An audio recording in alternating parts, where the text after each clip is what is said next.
സുരേഷ് ഗോപി കേന്ദ്രമന്ത്രി സ്ഥാനത്ത് തുടരും, പ്രശ്നങ്ങളില്ല. സിനിമകൾ പൂർത്തിയാക്കാൻ നരേന്ദ്രമോദി അനുമതി നൽകി. കേരളത്തിലെ അടുത്ത നിയമസഭാ തെരഞ്ഞെടുപ്പിന് മുൻപ് സിനിമകൾ പൂർത്തിയാക്കണം എന്ന് പ്രധാനമന്ത്രി നിർദ്ദേശിച്ചു. സുരേഷ് ഗോപി അനുനയിപ്പിക്കാൻ കേരളത്തിൽ നിന്നുള്ള നേതാക്കൾ ചർച്ച നടത്തുകയും ചെയ്തു. ഡൽഹിയിൽ നിന്ന് ബൽറാം നുരങ്ങാടിയിരുന്നു. ബൽറാം, രാവിലെ നമ്മളോടക്കം സുരേഷ് ഗോപി പറഞ്ഞ എന്താണ് പെട്ടെന്ന് റിലീവ് ചെയ്ത് കിട്ടുമെന്നാണ് പ്രതീക്ഷ എന്നൊരു ബൈറ്റിൽ തുടങ്ങിയ കൺഫ്യൂഷനാണ്. അത് പൂർണ്ണമായി പരിഹരിച്ചു എന്ന് പറയാറായോ ബൽറാം?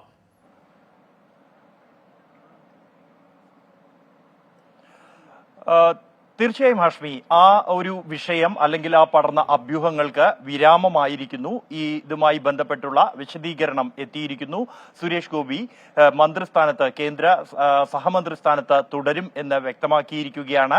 അദ്ദേഹം നേരത്തെ അദ്ദേഹത്തെ കേന്ദ്രമന്ത്രിയാകാൻ ആവശ്യം അദ്ദേഹത്തിന് മുന്നിൽ ബിജെപിയുടെ കേന്ദ്ര നേതൃത്വം മുന്നോട്ട് വെച്ച ഘട്ടത്തിൽ തന്നെ താൻ മന്ത്രിയാകാൻ ഇല്ല എന്നും ഏറ്റെടുത്ത സിനിമകൾ പൂർത്തിയാക്കാനുണ്ട് എന്ന കാരണവും അദ്ദേഹം വിശദീകരിച്ചിരുന്നു. ഇതിനെ തുടർന്നാണ്, ഇതിന്റെ ഒരു പശ്ചാത്തലത്തിലാണ് അദ്ദേഹം നേരത്തെ നടത്തിയ ഈ പരാമർശം.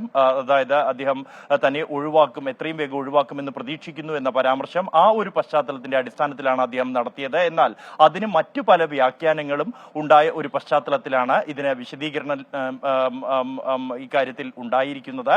പ്രധാനമന്ത്രിയുമായി അദ്ദേഹം സംസാരിക്കുകയും നിലവിൽ ഏറ്റെടുത്ത സിനിമകൾ പൂർത്തിയാക്കാൻ അദ്ദേഹത്തിന് സമയം നൽകുകയും ചെയ്തിരിക്കുകയാണ്. വരുന്ന 2026 നിയമസഭാ തിരഞ്ഞെടുപ്പിന് മുമ്പായി തന്നെ ഏറ്റെടുത്ത സിനിമകൾ പൂർത്തിയാക്കാനാണ് അദ്ദേഹത്തിന് പ്രധാനമന്ത്രി നിർദ്ദേശം നൽകിയിരിക്കുന്നത്. അതിനുവേണ്ടിയുള്ള ശ്രമങ്ങളായിരിക്കും അദ്ദേഹത്തിന്റെ ഭാഗത്തു നിന്നും ഇനിയുണ്ടാകുക. അദ്ദേഹം കേന്ദ്ര സഹമന്ത്രി സ്ഥാനത്ത് തുടർന്നുകൊണ്ട് തന്നെ ആ ഏറ്റെടുത്ത സിനിമകൾ അദ്ദേഹം പൂർത്തിയാക്കും. മന്ത്രിയാകാനില്ല എന്ന് നേരത്തെ നേതൃത്വത്തെ പലതവണ അറിയിച്ചെങ്കിലും പ്രധാനമന്ത്രി അതിന് അനുവാദം നൽകിയില്ല. സുരേഷ് ഗോപി മന്ത്രിസഭയിൽ ഉണ്ടാകണം എന്ന് പ്രധാനമന്ത്രി നരേന്ദ്രമോദി അടക്കം ഉള്ളവർ നിർബന്ധം പിടിക്കുകയായിരുന്നു. തുടർന്നാണ് അദ്ദേഹത്തോട് വിട്ടുവീഴ്ച ഇല്ല എന്നും ഡൽഹിയിലെത്തി സത്യപ്രതിജ്ഞ ചെയ്ത് കേന്ദ്രമന്ത്രിയായി അധികാരം ഏറ്റെടുക്കാൻ ആവശ്യപ്പെടുകയും ചെയ്യുകയായിരുന്നു. ഇതനുസരിച്ചാണ് ഇന്നലെ അദ്ദേഹം ഡൽഹിയിലെത്തി സത്യപ്രതിജ്ഞ ചെയ്തത്. എന്തായാലും ഏറ്റെടുത്ത സിനിമകൾ താൻ പൂർത്തീകരിക്കും എന്ന് സുരേഷ് ഗോപി വ്യക്തമാക്കിയിരിക്കുകയാണ്.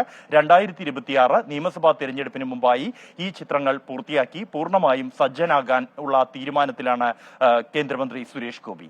ഓക്കെ, ബൽറാം നുരങ്ങാടിയാണ് വാർത്തയുടെ വിവരങ്ങൾ നൽകിയത്. രാവിലെ നമ്മളോട് സംസാരിക്കുമ്പോൾ സുരേഷ് ഗോപി പറഞ്ഞത് അങ്ങനെ ഒരു ആവശ്യം ഉന്നയിച്ചിരുന്നില്ല. അത് എന്ന് പറഞ്ഞാൽ ഈ സിനിമകൾ പൂർത്തിയാക്കുക ഒരു പ്രയോറിറ്റിയാണ് എന്ന നിലയ്ക്ക് തന്നെ സുരേഷ് ഗോപി പറഞ്ഞു. അതിലൊരു ഉറപ്പ് കിട്ടുന്ന സുരേഷ് ഗോപിക്ക് കേന്ദ്രമന്ത്രിയെ തുടരാനാണ് ഇപ്പോൾ സുരേഷ് ഗോപിയുടെ തീരുമാനം.